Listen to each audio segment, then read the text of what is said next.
Hormuz ঘিরে উত্তেজনার পর সংঘাত বন্ধে একমত ইরান যুক্তরাষ্ট্র। কাল কাতারে বৈঠকের ডাক। ট্রাম্প নেতানিয়াহুর বিরুদ্ধে যুদ্ধ অপরাধের অভিযোগ মোস্তফার বিচার দাবি। আফগানিস্তানে ফের পাকিস্তানের অভিযান। ৩৬ জঙ্গি নিহতের দাবি ইসলামাবাদের। নিরীহ মানুষ হত্যার পাল্টা অভিযোগ কাবুলের। করাচি হামলায় জড়িতদের খবর অস্বীকার নয়াদিল্লির। ভেনেজুয়েলায় ভূমিকম্পে ধ্বংসস্তূপের নিচে প্রাণের খোঁজে উদ্ধারকারীরা। ৪ দিন পরও ছাড়ছেন না জীবিত উদ্ধারের আশা। অভিযান জোরদারে লা গুয়াইয়া অঞ্চল লকডাউন ঘোষণা। হরমুজ ঘিরে উত্তেজনার পর সংঘাত বন্ধে নীতিগতভাবে একমত হয়েছে যুক্তরাষ্ট্র ও ইরান। মঙ্গলবার কাতারের দোহায় দুই দেশের মধ্যে বৈঠক হওয়ার কথা রয়েছে। এদিকে হরমুজের নিয়ন্ত্রণে একক কর্তৃত্বের দাবি পুনর্ব্যক্ত করেছে তেহরান। যুদ্ধবিরতি কার্যকরের মাত্র ১১ দিনের মাথায় যুক্তরাষ্ট্র ইরান পাল্টাপাল্টি হামলায় আবারও ছড়িয়েছিল উত্তেজনা। হরমুজে পরপর দুদিন দুটি বাণিজ্যিক জাহাজে হামলার মধ্য দিয়ে ফের মাথাচাড়া দিয়ে ওঠে সংঘাত। নৌযান আক্রান্তের ঘটনায় ইরানকে দায়ী করে দেশটির ভূখণ্ডে হামলা চালায় যুক্তরাষ্ট্র। জবাবে কুয়েত ও বাহরাইনে মার্কিন বাহিনীকে লক্ষ্য করে ড্রোন ছড়ে তেহরান। এমন পরিস্থিতিতে ভেস্তে যেতে বসেছিল শান্তি প্রক্রিয়া। এবারও সংঘাতের কারণ কৌশলগত জলপথ হরমুজ প্রণালী। দুদেশের সমঝোতা স্মারক অনুযায়ী আগামী ৬০ দিনের জন্য হরমুজের টোল আদায় না করার শর্তে রাজি হয়েছিল ইরান। গুরুত্বপূর্ণ জলপথটির ট্রাফিক নিয়ন্ত্রণের কর্তৃত্ব পেয়েছিল তারা, যাতে যুক্তরাষ্ট্র অযাচিত হস্তক্ষেপ করেছে বলে অভিযোগ তুলেছে তেহরান। শর্ত না মানলে ব্যবস্থা নেওয়ার হুঁশিয়ারি দিয়েছেন ইরানের পররাষ্ট্রমন্ত্রী। হরমুজ প্রণালীর ব্যবস্থাপনায় কোনো পক্ষ কিংবা রাষ্ট্রের হস্তক্ষেপ মেনে নেওয়া হবে না। সমঝোতা স্মারকের চুক্তিকে সম্মান করুন, না হলে এটি ভেস্তে যাবে। এমন পরিস্থিতিতে হরমুজ সংক্রান্ত বিরোধ নিষ্পত্তিতে আগামীকাল মঙ্গলবার কাতারের রাজধানী দোহায় বসবে তেহরান ওয়াশিংটন বৈঠক। আপাতত সামরিক তৎপরতা থেকে বিরত থাকতে রাজি দুপক্ষই। মার্কিন গণমাধ্যম অ্যাক্সিওস জানিয়েছে এই তথ্য। কাতারে যুক্তরাষ্ট্র ইরান সরাসরি বৈঠকের খবর নিয়ে তৈরি হয়েছে ধোঁয়াশা।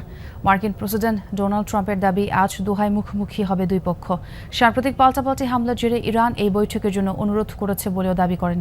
হোয়াইট হাউসও জানিয়েছে বৈঠক উপলক্ষে কাতার যাচ্ছেন মার্কিন আলোচক দলের প্রতিনিধি স্টিভ উইটকফ ও জ্যারেড কুশনার। তবে এমন পরিকল্পনার কথা নাকচ করে দিয়েছে ইরানের পররাষ্ট্র মন্ত্রণালয়।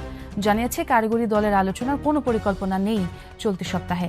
তবে জব্দকৃত অর্থ ছাড়ের বিষয়ে অগ্রগতি জানতে একজন বিশেষজ্ঞ প্রতিনিধি পাঠানো হচ্ছে কাতারে। এর আগে টানা 2 দিন যুক্তরাষ্ট্র ইরান পাল্টাপাল্টি হামলায় সমঝোতা চুক্তি নিয়ে শঙ্কা তৈরি হয়। হরমুজ ঘিরে সামরিক হামলা বন্ধে সম্মত হয়েছে যুক্তরাষ্ট্র ও ইরান। মার্কিন প্রশাসনের এক কর্মকর্তার বরাতে এমন তথ্য জানায় এক্সিওস। প্রতিবেদনে বলা হয় ওয়াশিংটন সব ধরনের সামরিক অভিযান স্থগিত করার সিদ্ধান্ত নিয়েছে। তবে দুই দেশের কেউই আনুষ্ঠানিকভাবে এখনো কিছু জানায়নি। প্রতিবেদনে আরও বলা হয় যুদ্ধ শেষে স্বাক্ষরিত সমঝোতা স্মারকে হরমুজের নিরাপত্তা ও জাহাজ চলাচল নিয়ে ভিন্ন ব্যাখ্যা থেকে নতুন করে সৃষ্টি হয় উত্তেজনা। এদিকে সাম্প্রতিক মার্কিন হামলার জেরে যুক্তরাষ্ট্রের সঙ্গে নির্ধারিত কারিগরি পর্যায়ের আলোচনা থেকে সরে দাঁড়িয়েছে ইরান। দেশটির সর্বোচ্চ নেতার কার্যালয়ের এক কর্মকর্তা রাষ্ট্রীয় টেলিভিশনকে জানান যুক্তরাষ্ট্রের হামলা এবং সমঝোতা স্মারকের শর্ত পূরণ না হওয়ায় রোববারের বৈঠকে অংশ নেয়নি তেহরান। সমঝোতার প্রতিশ্রুতি বাস্তবায়ন না হওয়া পর্যন্ত আলোচনায় অগ্রগতি সম্ভব নয় বলেও দাবি করেন তিনি। হরমুজ প্রণালীতে নৌযান চলাচল পরিচালনা ও পুরোপুরি স্বাভাবিক করার দায়িত্ব একমাত্র ইরানের, এমন দাবি করেছেন দেশটির পররাষ্ট্রমন্ত্রী আব্বাস আরাকচি। একই সঙ্গে তার সতর্কবার্তা হরমুজ প্রণালী পরিচালনায় ইরানের ভূমিকায় কোনো হস্তক্ষেপ করা হলে তা স্বাক্ষরিত ইরান যুক্তরাষ্ট্র সমঝোতা স্মারকের লঙ্ঘন হিসেবে বিবেচিত হবে।